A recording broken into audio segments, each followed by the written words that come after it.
Hello बच्चों, good morning. आज हम ऑक्सीकरण अपचयन अपक्रियाओं को संतुलित करते हैं। तो ऑक्सीकरण अपचयन अपक्रियाओं को संतुलित करने की विधियां निम्न हैं। पहली है आयन इलेक्ट्रॉन विधि। नंबर 2 है ऑक्सीकरण संख्या विधि। पहली विधि है आयन इलेक्ट्रॉन विधि, उसके बारे में आज पढ़ते हैं। तो आयन इलेक्ट्रॉन विधि द्वारा ऑक्सीकरण अपचयन अपक्रियाओं को संतुलित करने के लिए निम्न पद होते हैं। पहला पद है अपचयन क्रिया की आयन इलेक्ट्रॉन समीकरण लिखकर उसे संतुलित करते हैं। दूसरा पॉइंट है ऑक्सीकरण क्रिया की आयन इलेक्ट्रॉन समीकरण लिखकर उसे संतुलित करते हैं।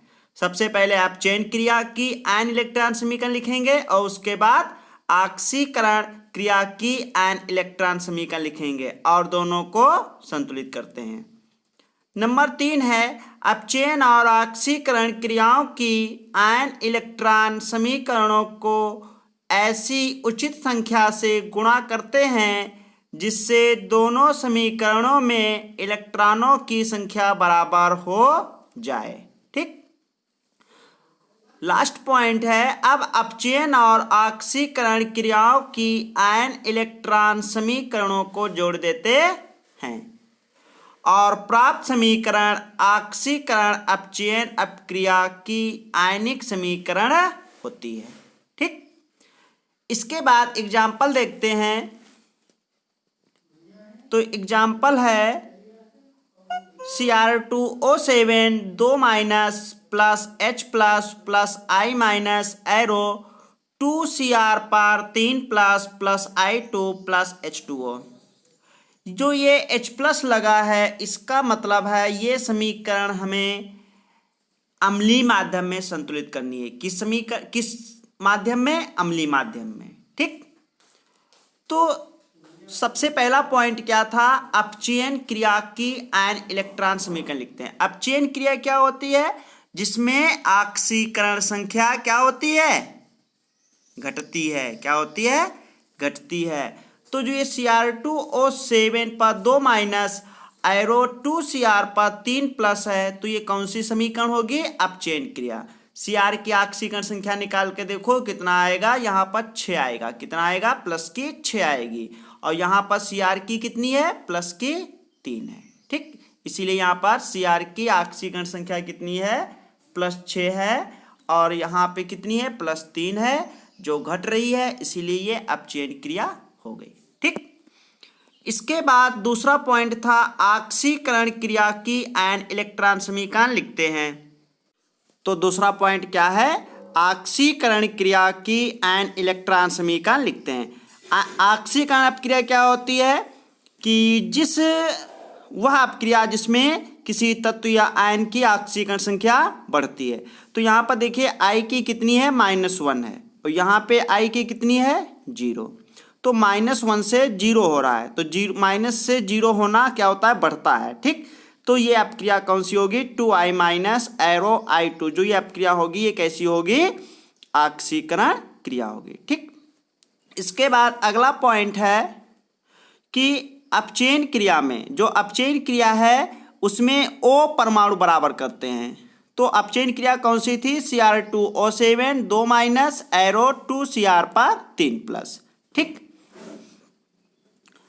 अब देखिए तो अब ये O कैसे बराबर करते हैं? तो पहले हम Cr2O7 2 माइनस एरो 2Cr पर 3 प्लस ये अपचयन क्रिया हमने पूरी लिख ली।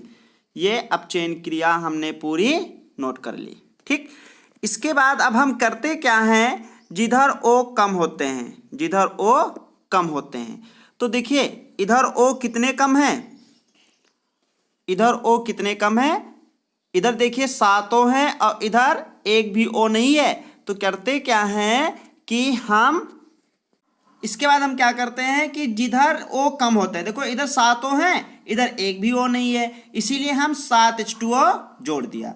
और जिधर जितने जल जोड़ते हैं, जिस तरफ जितने जल जोड़ते हैं, जितने H2O जोड़ते हैं, उसके दूसरी तरफ हम उससे दोगुने H+ जोड़ देते हैं। तो इधर जब हम 7 H2O जोड़े हैं तो इधर 14 H प्लस जोड़ देंगे। ठीक, इसके बाद अगला नंबर है अपचयन व ऑक्सीकरण क्रिया में इलेक्ट्रॉनों की संख्या बराबर करते हैं। तो देखिए समीकरण पहले उतारते हैं, क्या है Cr2O7 double minus plus 14H plus arrow 2Cr पर 3 प्लस 7H2O।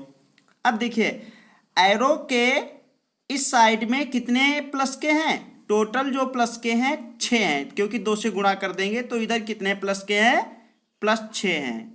कितने प्लस के हैं, +6 हैं। और इस साइड में 14 प्लस के हैं और यहाँ पे 2 माइनस के हैं। ठीक, तो 2 माइनस के ये और 14 ये प्लस के, तो टोटल कितने हो गए, 12 प्लस के हो गए। कितने हो गए, 12 प्लस के। और इधर 6 प्लस हैं, इधर कितने अधिक हैं, 6 अधिक हैं, इसीलिए हमने 6 इलेक्ट्रॉन इधर जोड़ दिए। अब इस समीकरण में आवेश जो होंगे या इलेक्ट्रॉन जो होंगे वो बराबर होंगे। ठीक, इसके बाद दूसरी समीकरण जो है 2i माइनस एरो i2। इधर देखिए एरो के पहले 2 माइनस के हैं, कितने माइनस के हैं, 2 माइनस के हैं, इसीलिए हमने इस साइड में जोड़ दिया। तो जो डी नंबर है अपचयन व ऑक्सीकरण क्रिया में इलेक्ट्रॉनों की संख्या बराबर करते हैं।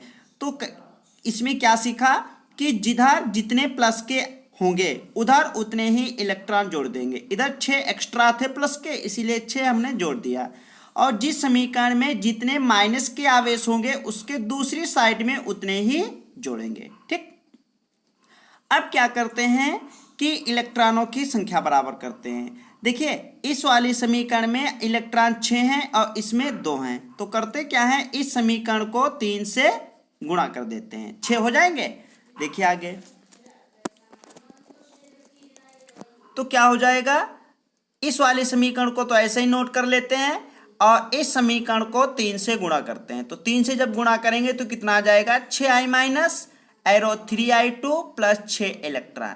ये समीकरण 2 हो गई और इसको हमने पहला मान लिया। अब 1 और 2 को क्या करते हैं, जोड़ लेते हैं। ठीक, जब दोनों समीकरण जोड़ेंगे तो ये 6 इलेक्ट्रॉन और ये 6 इलेक्ट्रॉन कट जाएगा।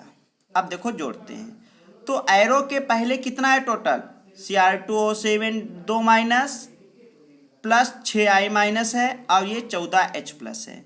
और एरो के बाद में क्या है, 2Cr पर 3 plus 3i2 plus 7H2।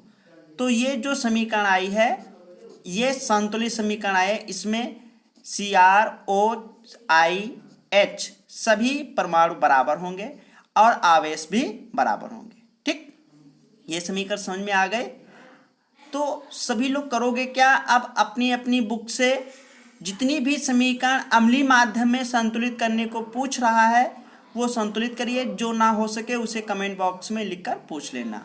Okay bye.